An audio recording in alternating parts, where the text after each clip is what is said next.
What is up, everybody? Back again with another review video. And today's review is over the DC Multiverse Batman Spawn 1996. I definitely like this figure. I like the one from the 2-pack, but I was not willing to fork out the money for the 2-pack to get Spawn because I honestly don't care about the Spawn. I mainly cared about Batman in that case. So I'm glad to actually get this one. I think it looks fantastic, and we'll get into that later on in this video. And this is another quote-unquote platinum edition, although there is no regular version. So technically that is just one of those weird categories once again, just like the question was. Now getting to the packaging, as you can see, it has the 12 plus here at the top, just like every other McFarlane figure. And then at the 22 moving parts as well, same thing goes. And then here on the side, you're going to see a Batman Spawn 1996. And moving on to the back, you're going to get this kind of wild, I think, art going on here in the back. Not really my favorite, I would say. I think his face looks weird, like super weird to me. I'm guessing that's probably based on the comic. Once again, can't really keep up with comics. I have enough collections, enough media already watched. So that's just something I kind of like stay away from. But this is probably most likely a pick from that. It would be my guess. But his face to me looks a little weird. Definitely nothing compares to the figure. I think the figure's face looks better. And then here is the last side, the plan side. Nothing special, just Batman there. And then underneath here is the actual barcode for those who may be searching. Now, let's actually get into the figure. Starting off right off the bat, typical black display stand, as you can see, same thing time and time again, we've seen over and over again, but you are going to get it. And then here is the card, same art that is presented on the back of the box. Nice colors that I didn't mention earlier. I like the colors going on, but it's just the face for Batman that gets me every single time. Moving on to the back, there's a little read up, but most likely just a typical read up, just like every other Batman figure, and there are obviously plenty of those. Then you're gonna get kind of a oversized Batarang going on here, just a navy blue color going on. Other than that, there's no details whatsoever. Pretty bland in my opinion, and honestly, like I just said, oversized. Then there are two extra hands. Let me see if there's a little different. Yep, they are different. For the right hands, you're gonna get a holding hand with some texturing going on here at the side, as you can see, and that's about as much as he can hold right there. And then the other is an actual fist hand, same detail going on, but instead of for the right hand, it is for the left hand. Now the reason you all are here are for the actual figure, and here is, I am kind of over all the Batman figures, but time again we all say that and we end up just going right back to another Batman figure. But I actually did like the look of this one, and as I mentioned, never picked up the 2-pack one, so therefore I feel like this was the best opportunity to kind of get something close to that one from the 2-pack. But honestly, it is a different color scheme from that one, and something that may be a little controversial is the fact that it is a hard plastic cape instead of a wired cape, as we've been getting here recently. But for me personally, I think it is a great decision just to have a hard plastic cape instead of a wired cape. I feel like it would just look really weird if it were to have just this top half and then have a wired cape there at the bottom. I think it just wouldn't be consistent and it would look awkward. And as well, it is black on the inside, and then on the outside is a navy blue color. But I definitely do think the decision for a non-wired cape was a great one. And other than that, let's get into the face sculpt here. I think the face sculpt looks pretty darn good. Has that menacing grin or kind of like frown going on. Nice sculpting as well to show the eyes are kind of like angered as well. And you do have some black going on around it. And then other than that, just kind of like a typical Batman body going on. Nothing too special, same details as per usual. And then here on the back, as you can see, trying to hold up the cape as much as possible. Pretty bland as well. And you do have these actually oversized, I don't know what they call them, little parts of his actual gauntlet or gloves going on So definitely like that aspect, since there is a lot of over exaggeration for this particular Batman and based on the reference material, and probably should not have a platinum release, or just be a singular release somewhere, even if it was exclusive. But I think it's a great figure and you should probably pick it up yourself.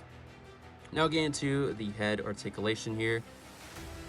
It's a little tight there, and definitely pretty tight on the side as well. I feel like there's a lot of rubbing going on because of the size of the head, but definitely you can kind of partially hear how tight it is. So definitely I wouldn't say the head is great articulation wise because how tight it is. The hot water technique may have come into play once again. Seems to be the theme of recent figures. Then trying to get him to look up, not much, pretty much just back to normal. But then when it comes to looking down, a lot more, as you can just see right there, right off the bat. So a lot of good articulation when it comes into actually looking down. Now it seems to be a little more loose, but once again, still tight. And you can kind of get him to go up, down, and around. But it is a very, very tight compared to normal. So there's that to consider. Then when it comes to a T-pose, I'm sure it's going to be very restricted because of the cape. There you go, T-pose. So not too bad compared to what I thought it was going to be. I thought this was going to get into the way big time. And then putting it back into place, there is a bicep cut, so you can move that. And then obviously 360, didn't really want to get into it because obviously it's not going to be able to do it at 360 because of the top of the cape. So that is some limitation, but just comes into play. It makes sense why it is limited because of the sculpt going on.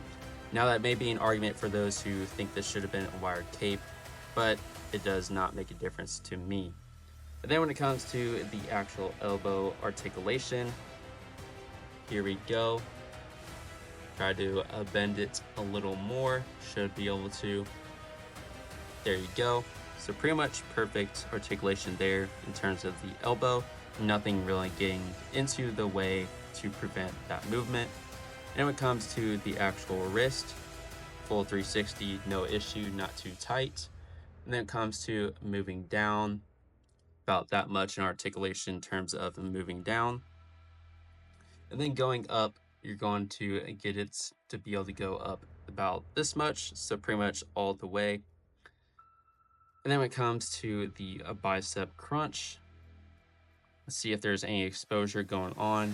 Kind of see it underneath, but definitely not near to the extent as some other figures.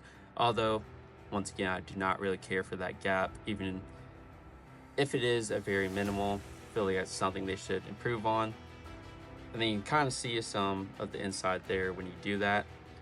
Then going forward that much, I guess I didn't really show a side view of ab crunch backwards. There you go.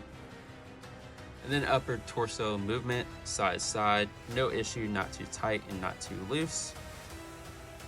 And then hip swivel, there you go. And then rotation in the legs, or should I say just waist area. So that is great articulation in terms of that. And then it comes to the splits, some pretty great splits going on here. Not too restrictive in terms of the actual diaper. I know some people are gonna get offended by me saying diaper, but everybody else calls it that. So there it is, not too restrictive for the actual diaper. And then when it comes to the actual knee, there you go. Full movement and articulation there in the knee. So that is great to see. And last but not least, the actual foot. Down, side to side, up, side to side, no issue. In terms of going down, that's how much you can go down to the full extent. And then going up this much, full extent once again. Then when it comes to the toe articulation, there you go. Now, let me get into my final thoughts on this figure. When it comes to my final thoughts on this figure, I'm definitely glad to actually have a Spawn stylized Batman in the collection. I think this guy is very sick, although something that is not sick is the fact it is a platinum edition and it is partially hard to actually find. And that's going to be super unfortunate for some who actually are searching down this figure. I luckily found this one and there's only one on the actual peg. Usually can't find anything, so I'm even surprised to have gotten this guy in the actual store. Now, something that also may be controversial is the fact of using a hard plastic cape. Yes, there is actually more wire capes being used, and that pretty much seems to be the trend for the majority of figures now. But honestly and personally, I prefer the hard plastic cape look for this particular Batman. I think it just makes it flow a lot better, a lot smoother, and looks a lot better on display with the hard plastic cape. Additionally, I do like the black on the inside and navy blue on the outside. That's a little small extra detail, an extra mile they went to make it look even better, and I'm glad they did. Also, the face sculpt is pretty fantastic. You can really see the expression they're going for the actual Batman figure. I like the black on the actual cowl as well, which matches the source material. At least I'm pretty positive it does. Maybe it doesn't, but I'm glad they actually went that direction. I think it looks fantastic overall. And other than that, I think the articulation is pretty decent. Although there are some areas, obviously can't do 360, but that's to be expected with the hard plastic cowl, or not the cowl, the cape, my bad. But yeah, it's to be expected because of that and the top of the cape, which pretty much is what is preventing it. I just think there's a great articulation for what it is. Now, when it comes to the accessories, the Batarang is oversized. That's something that McFarlane continues to struggle with. For some reason, pretty much all of their actual accessories are oversized. So that's something I hope gets better down the line. And for the cost of this guy, I think it is definitely a great pickup to have. Another fantastic Batman to add to the collection, probably one of the top Batmans for the actual year of 2024, although I am recording this in 2025, so there is that. Now, if I were to actually rate this figure out of 10, probably have to go with a solid 9.5 out of 10. Other than the Batarang being oversized and just the fact some limitation articulation, which was expected, there's always ways to improve it in some sense or some way. Probably could have extra hands. That's going to be something some complain about as well. And probably could have added extra accessories, but it's not a big gripe, which is why my score is pretty high.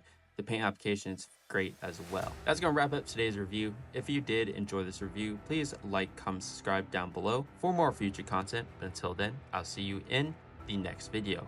Peace out.